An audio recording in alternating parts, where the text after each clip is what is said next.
Hello, I am Tegan, the owner of MyClayCo, a creative business that sells 3D printed cutters for polymer clay, as well as a range of tools and supplies for handmade artists and jewelry makers. I started MyClayCo back in 2020, just in my back room. I was on maternity leave at the time and just wanted something to keep myself busy. Today, our company employs not just me, but also my mum and sister, and we sell to polymer clay artists, resin artists, and jewelry makers all over the world. Owning a small business was always a dream of mine. I was that kid making lemonade stands and playing business simulation games. I studied business at uni, so I am grateful every day that I have had this opportunity to start my own small business.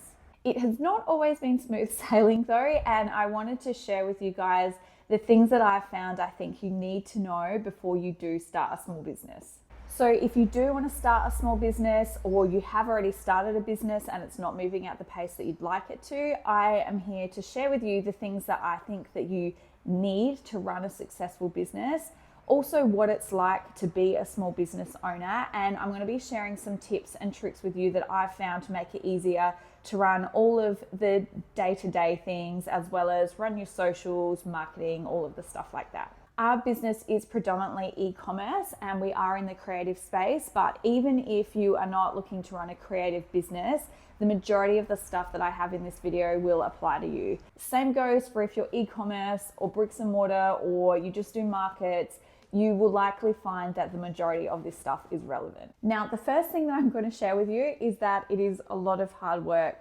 I'm sure there are people looking in from the outside thinking, oh, she's so lucky she gets to play with clay all day. And that is simply not the truth. If you are a small business owner already, you will know that you spend a lot of your time doing the not so fun tasks like writing product copy, doing your email marketing, bookkeeping, all of that type of stuff. Now, yes, these tasks are not so fun as some of the other things, but they are absolutely crucial for you to run a successful business. If you don't do these things, then your business just won't run, and there is a good chance you'll also get in trouble with the tax department. Someone once said to me that owning a business is like pulling a rubber band. You need to keep it taut. You will have ebbs and flows, you will have busier days, you will have more chill days, but it's just really important when you do have that more chill time that you use it effectively. So at the end of the day, if you don't use that chill time, you won't end up with those busier days. So if you do think about the rubber band analogy, you never want it to be loose. Some days you will feel so stretched that you don't know how you're going to do it all. And then other days will be a little bit more relaxed and you'll think, great, this is time for me to take that breather, but it is still important to keep on hustling. So use that time to do something like launch a new product or create an awesome reel that's going to get some really great engagement for you. Now, if you're having moments where your business isn't going as well as you hoped, you haven't had any sales that day, whatever it is, just think about other entrepreneurs. When I was a teenager, I read Richard Branson's biography, and that has always stuck with me because that guy failed so many times and he had so many rock bottom moments, and he just kept on going. And I think that is the entrepreneurial spirit that you need, that even when you feel brought down by these things, you just need to get up and keep on going. Now, one of the reasons why I love having my own business is because of the flexibility it gives me. I have 2 young children, and being able to spend more time with them and do all the pickups and drop-ups and everything really works for our family, and it means that I do have a good sense of work-life balance. The ironic thing is though that I probably work more now than I ever have in my life, even though I technically only work 4 days a week. I work morning, noon, and night, and I literally never have a day off because there are always little things that need to be done, like responding to customer emails or managing social media. So a typical work day for me, I am up at 5:30 so I can squeeze in a couple of hours work before my kids get up. I then get them ready for childcare. I go and do a full day work, so 8:30 till 5 generally. I then come home, get dinner ready, get them off to bed, and I'll normally do 1 to 2 hours worth of work. So you see, I get this amazing flexibility, but I feel like I am constantly at it. And on top of that, I also have this entrepreneurial brain that is always trying to think up new ideas and products and things that we can do. But I will say that saying, love what you do and you never work a day in your life, that is about me. 4 years on, and I still absolutely love running my own business. I love the feeling you get of building something from nothing. I love launching our own products that we've created. I love meeting new customers and seeing the amazing things that they've created with our product. That never gets old, and I find it so satisfying and fulfilling. So by now, I've likely convinced you that either owning your own business is a dream of yours or it's not the kind of thing for you. That's cool either way. But if I haven't scared you off, I want to share with you the 3 things that I have found that seem to be, I guess, the recipe for success when you're starting a business. So the first thing is to have a great product. You need to have something that is either the highest of quality or it is unique in some way. Now, if you can hit both of these things, then you are onto a winner. The second thing that is really important is excellent customer service, because without those customers, you do not have a business. Now, the third thing is marketing, because ultimately, if nobody knows that you exist, they can't buy your stuff. So let's have a little bit more of a look into these 3 things. So let's start with the product side of things. As I mentioned, you really need to have something about your product that differentiates you in the market, whether that be the quality or the uniqueness. So I'll give you an example. When I started MyClayCo, the whole reason I actually started it was because I was looking for stud cutters for polymer clay earrings and I just couldn't find them anywhere. Editing Tegan here. I've just realized that if you are not a polymer clay artist, you probably have no idea what polymer clay cutters are. And they are essentially just mini cookie cutters that you use for cutting out the shapes of your earrings. Okay, back to the video. So because I couldn't find them, I did a ton of research and I found that you can print these cutters that small. It's just a little bit more difficult to do. So I bought a kit to build a 3D printer, spent every spare minute watching 3D printing YouTube videos and reading, and I worked how to do it. Now, because I'd worked out how to print really small things, it also meant that my blades were thinner and sharper, which is something that is very desirable for a polymer clay artist because it means that you have less sanding. So I'd nailed the quality part, but I'd also hit the uniqueness part because my cutters were some of the smallest in the world. I also offered a range of sizes where you'd normally only see 1 or 2 sizes for a particular cutter, and all of our cutter shapes were unique, so you couldn't get them anywhere else. I still find it crazy that polymer clay artists were using the shapes that I had designed with their jewelry making, because I don't consider myself an artist. I'm not very good at drawing, but I guess people just wanted different shapes and something that was unique. Thankfully today, my sister Carla has fully taken over the design part of the business. She is an amazing artist. She's so good at drawing, and we have some of the coolest and cutest cutters out there because she's so good at what she does. So if you're just starting out, think about what is going to differentiate you from others in the market. What is going to make somebody buy your product over your competitor's product? I'm going to use the example of earring makers just because we have a lot of customers that are earring makers. So I do see a lot of successful ones, but I also see some that aren't quite as successful. The main difference I find between the two is that the successful ones generally have their own style, their own aesthetic, and they just cater to a niche in the market.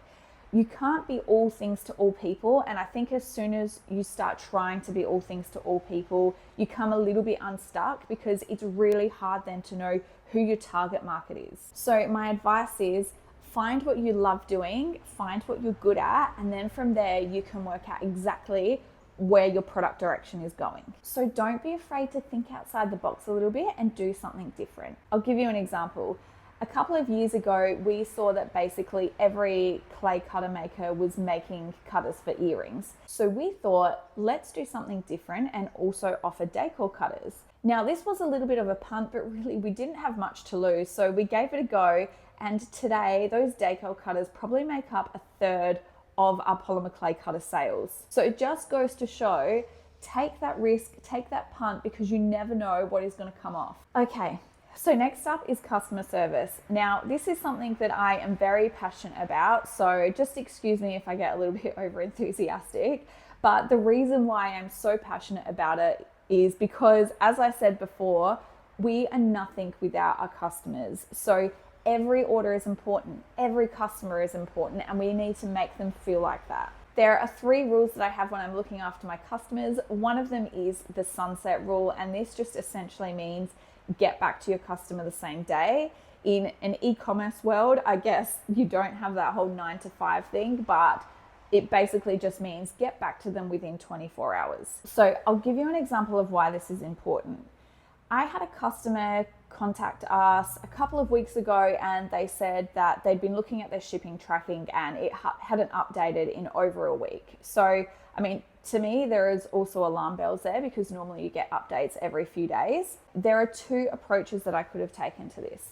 The first one, I could have gone, I need to investigate this with Australia Post. I'll do some digging and I'll find out what's going on, and then I'll reply to the customer. Meanwhile, that customer is stressing out because they're wondering, what is going on with my order? I don't even really know this company. I don't know if they're going to look after me here. And I may have spent all of this money and I'm not going to get the product or products that I've ordered.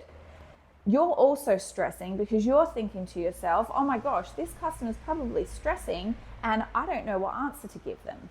The second tactic that you can take is reply to that customer straight away and say, I'm so sorry, I'm not sure what's going on. I'm going to get in touch with Australia Post. They normally take a couple of days to respond, and then I'll be in touch with you by the end of the week. Now, this immediately sets the customer at ease, and it also sets you at ease because you know that customer isn't worrying about it. What happens if Australia Post don't get back to you by the end of the week? That's fine. You just email the customer and say, I'm really sorry, I haven't had an answer back. I'll be in touch again early next week once I've heard from them. Honestly, in my experience, so long as you just keep in touch with the customer and keep those communication lines open, they are fine. So my next rule is do the unexpected to make your customers happy. So I'll give you a couple of examples of these. So one of them is a couple of weeks ago, we saw on our socials that one of our regular customers was having a business birthday. So when we were packing her order, we popped in a little freebie cutter and said, happy business birthday. The other thing that we do quite regularly actually is if we have customers put through orders and they've doubled up on a product, we always try and contact them to find out, did they actually need to order that double of that item, or was it an error? And a lot of the time it is an error, and our customers appreciate it so much that we have double checked with them. These are just little things that let your customer know that they're important to you. So the third thing that's really important is you need to do what you say you will. So let's just say if you have a bricks and mortar shop and you say you're going to be open from 9 to 5, then you need to open from 9 to 5. If you have a processing time on your orders of 1 to 2 business days, then you need to send them within 1 to 2 business days. If you find that it is expanding out to 3 to 4 business days sometimes, then you need to put 3 to 4 business days on there. And you know what? If you do ship it in 1 to 2 business days, then wicked, your customer's going to think you're amazing. So I guess the moral to the story is under promise, over deliver, and you will have happy customers. Next up, we'll look at marketing. Now, this is a big one because you might have the best product in the world, but if people don't know that you exist, then nobody is going to buy your product and your business just won't survive. I believe in multi-platform marketing. So basically what that means is just being on lots of platforms and using lots of different marketing avenues. So if you look at us, for example, we are on basically all of the socials out there. So you'll find us on Instagram, Facebook, TikTok, YouTube, Pinterest, Threads, all of them. And we also do email marketing. We have some Google ads running, and we also try and keep the SEO good on our website so that you can find us in search engines. We use Klaviyo for all of our email marketing, and this has been a bit of a game changer for us because we have been able to send out not just our email campaigns, but we've also got a range of flows set up. So what flows are basically, if somebody makes a purchase from our website, it then initiates a flow and it will send them automatic emails so we can keep those touch points with our customers. Now, as I mentioned, we do have a small Google Ads budget, but most of our efforts go into our social media and creating content. We very rarely do things like Instagram boosts or Facebook ads. Most of our reach is organic, and I would say that between the 3 of us here, we probably have one of us working full time to create the content and do all of the marketing that we do. Putting in all of this effort though has definitely been worthwhile for our business, and there is a reason why we do try and go across all of these different platforms. Now, one of them is that each platform serves a different purpose, and you're going to find different people on different platforms. So it's really important that you utilize all of them. The other thing that you will find, I know a lot of people have a grumble about the algorithms, and yes, they are a bit annoying, but you will find if perhaps somebody doesn't see you on Instagram, if you let them know about you on TikTok, or if you're in Facebook or your email marketing, hopefully one of them will find your customer and let them know about it. Working across many platforms will also mean that you have more touch points with your customers, and it will also help establish your brand more because your customers are going to be seeing you everywhere. So we talk about algorithms a lot these days, especially with social media. I actually looked at our Instagram reels and posts, and we are lucky if most get shown to even 10% of our followers.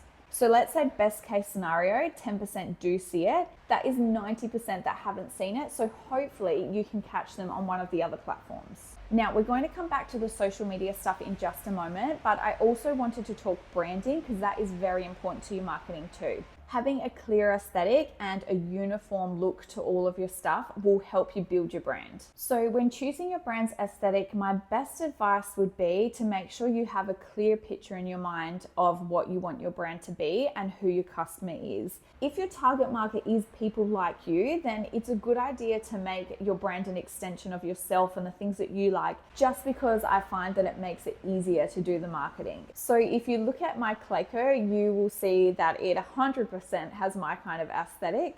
I like classic but cute things. I like things that are pink. I like things that are a bit whimsical. I like pastels, and that is what MyClayCo has. If you've been watching us for a while, you will know that we did a brand refresh about a year ago with the amazing Kellyanne Creative. I actually found her because she was a polymer clay artist herself, and she also just happened to be a graphic designer too, and I just loved her style of branding. If I look back at our old logo now, I honestly cringe at the sight of it, and I'm so happy that I've been able to do this for my business. But I mean, when you have a startup, you can't spend money on everything. You don't have an unlimited budget. You need to pick and choose the things that are really gonna have a big impact when you start up. I will say that if you are like us and you do start by doing your own logo and branding, at least make sure that you do have that clear aesthetic in your mind. A really great tip is to get Canva and use their, I think they're called brand guideline templates. They'll help you get a really clear vision in your head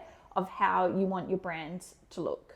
Okay, I promised that we would come back to social media, and this may be unpopular opinion, but I really think that we need to stop hating on social media.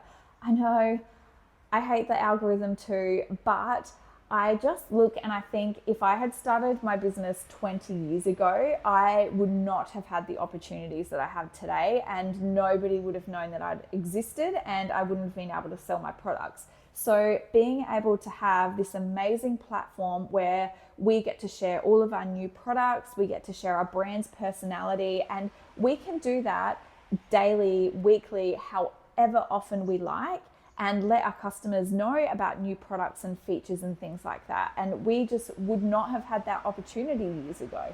And look, I'm not gonna lie, I do get a little bit frustrated sometimes when we have a wicked reel and we don't get much traction, but I think it is really important to identify that there is a cool opportunity there, and it's important that we do use it as this amazing marketing tool that it is. Now, we get a lot of messages asking us how we come up with our content and what our social media strategy is, and I wouldn't say that we necessarily have a strategy. I mean, we do plan all of our posts and reels and things that we're going to do every week, but really all that we aim to do is just post things that we think would be cool for people to watch, or is funny or relatable, and that is basically what our strategy is. We do also try lots of different things to see what will work, and you know what, sometimes they fall flat and we never should have tested them, but other times we'll do something and it'll take off. Again, that is the great thing about socials. It's not just one big marketing campaign that you've poured all of this money into, and if it's not successful, then your business is going to die. with social media, you can change it up every single day. So it doesn't matter if something falls flat, you just try something different the next day. Every post, every reel, every video can be a new campaign so that you can reach out to your followers. Okay, so this is the last thing I'll say about social media.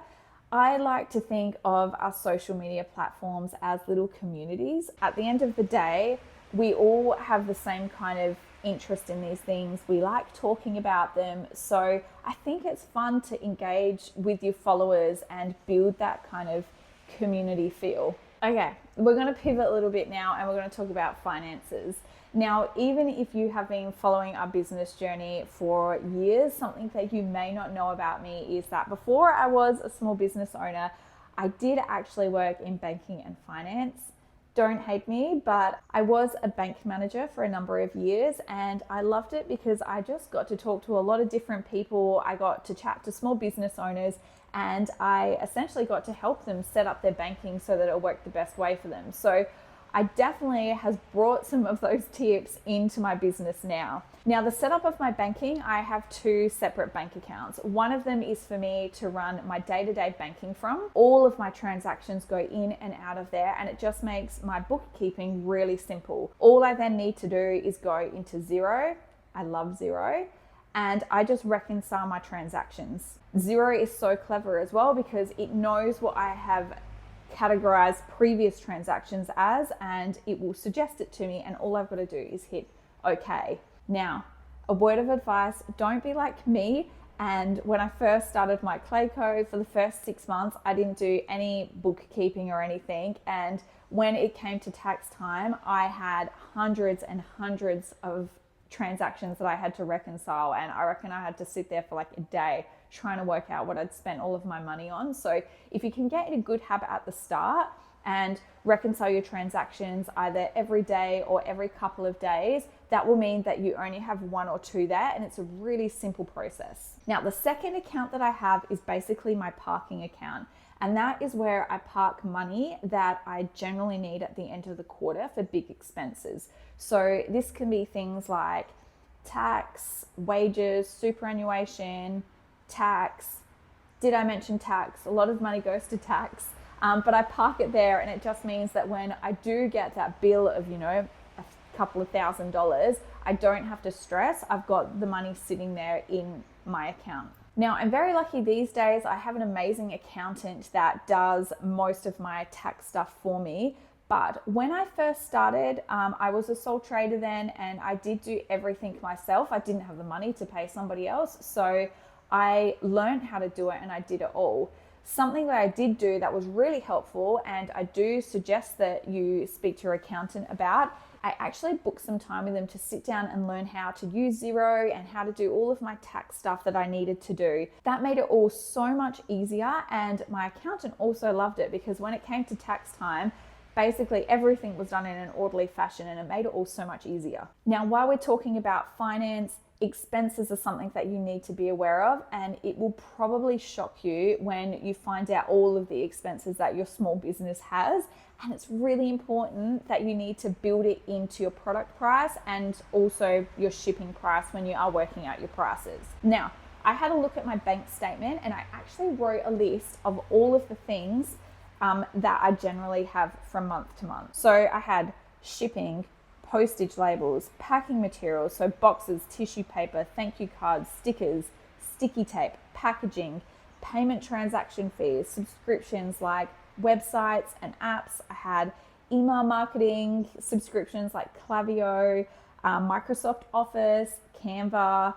I had my accountant, internet, lease, power, electricity, tax and GST, wages and superannuation. So I guess when you're thinking about your product price, you need to not just think about the cost of the goods, but you have a whole heap of other stuff that you also need to take into account. So hopefully there's a couple of simple finance tips in there for you, but the next thing I want to talk about is getting over imposter syndrome, or at least faking it until you make it. By most people's definition, I run a successful business, and I still question myself. I still worry that I'm not good enough. I still tell myself some days that I'm just lucky, like it wasn't hard work. So just know you are not alone if you are having days where you feel that way. When you are having those days of self-doubt, a great thing that you can do is go and find a small business that you love. Go and check out their social media or their About Us page and find out where they started. Look at what their first Instagram post was.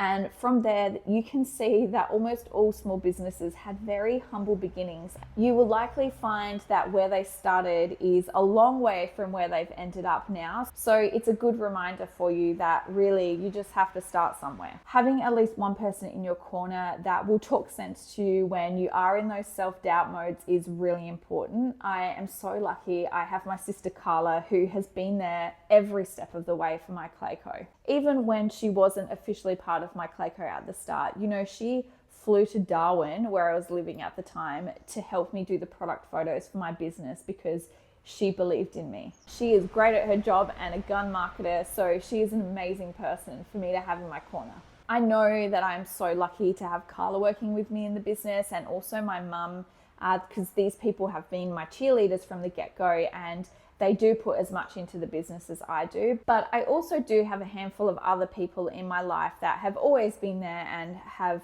given me lots of helpful tips and advice and encouragement so that I could keep on going. I have also surprisingly made a few friends on Facebook and Instagram with other small business owners. They're going through the same kind of things that I am. I mean, you know, we've had a bit of an economic downturn in the last year, and they're finding the same kind of challenges and struggles that I have. So it's really great to have those people so that you can see that you're not alone in this. Okay, the last thing I want to talk about is motivation, because that can be one of the things that's really tricky to keep going, especially when you're in those quieter times. It's ironic, as a startup, you put in so much effort and you get almost no reward. But you will find that all of those little efforts that you are putting in, over time, they will build up to something and you will eventually get something back. If you are a startup, you may find that you struggle to get traction at first, and you'll be putting in so much effort for almost no reward. But if there is space for your product in the market and you do look after your customers, you will find that that hard work does eventually pay off. Something that I found helped me keep motivated was setting myself goals. So I remember when I first started and all I was selling were the polymer clay cutters, and I said to myself, right, when we hit $1,000 profit in the bank account, I'm going to start selling clay. And I actually ran my business like that for probably 2 years, where I just set myself these little goals and little milestones, and every time I hit them, I added another product to the business. The excitement of purchasing those new products and adding them to the website meant so much to me, so it really helped with keeping my motivation going. So when setting goals, make sure they're attainable, so something you can actually achieve within a few weeks or months, so that you can see that light at the end of the tunnel. Also, make your goals measurable. So if you want to increase your Instagram presence, for example, your goal would be, I will do 1 post per day versus I will post more regularly. Now, the other thing that I found is important to keep myself motivated is to be productive. And one of the ways I do this is with to-do lists. They are such an important part of my life and the way that I run the business. If you're a small business owner already, you will know that you have to wear so many hats. So keeping on top of everything is really challenging at times. And I find having a to-do list definitely simplifies it a lot. I use the Microsoft To-Do app. It is really simple. There's nothing fancy about it. It's literally just a to-do list. And that is my running to-do list that I use. So I can always check in on that and see if there's anything I've forgotten. Now, I put every little thing that comes up on that to-do list because I find both as a small business owner and as a mum, I get interrupted constantly. So even if it's something as simple as, replying to a customer's email, I put that on my to-do list because I don't ever want to accidentally forget the customer. I also write a to-do list every week in my notebook that has all of the things that I need to do itemized, and I find even putting the mini tasks on there really motivating because it means that every time I cross something off, I'm feeling good about myself and that I've achieved something. I hope you've enjoyed my video today and you've gotten some insights into what it is like to be a small business owner and the different things that you can do so that you can get your business up and running, or you can get your small business working harder. If you have enjoyed our video, we would love to hear from you. So please drop a comment below and let me know if there is anything else that you'd like to know about running a small business. We would also love you to like and subscribe. So please do, and we will see you next time.